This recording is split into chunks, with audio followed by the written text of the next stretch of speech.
মুড়িটাকে পুরো শেষ করতে হবে তারপরে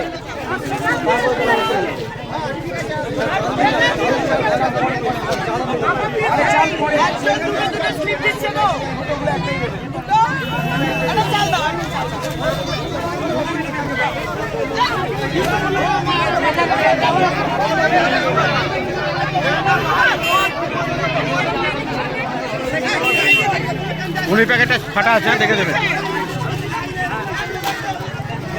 আজকে আমরা পলাশপাড়া 2 নম্বর অঞ্চলে একটা মেডিকেল ক্যাম্প করেছি।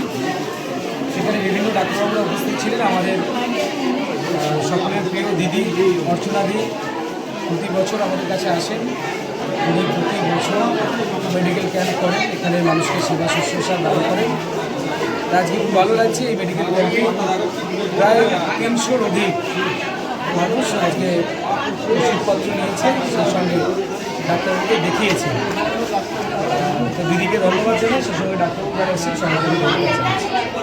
দিদি, আজকে আপনি টোটাল কতগুলো এখানে রুগী দেখলেন? প্রাকৃতিক দুর্যোগে বিধ্বস্ত খানাকুলের এই অংশে সাধারণ মানুষ আজকে যেভাবে সরবরাহ হয়ে অসুস্থ হয়ে পড়েছে, জলের সমস্যা, তাদের এই সময়টায় আমরা নিয়ম করে আমরা মেডিকেল ক্যাম্প করি।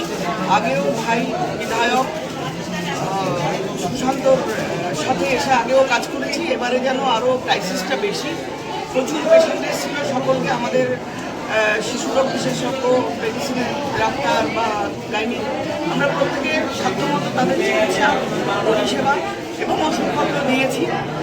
এছাড়াও আমরা আমাদের মতো করে আমরা ত্রাণ দিয়েছি মানুষের।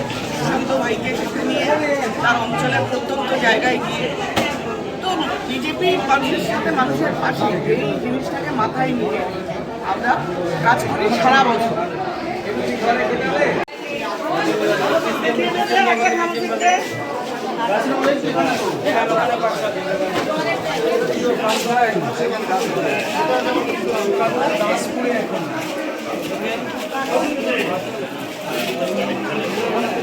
সময় আছে প্রচুর।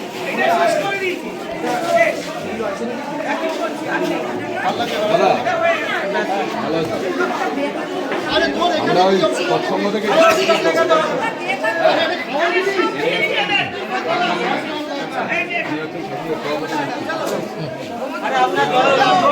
খাওয়ার জিনিস দিচ্ছি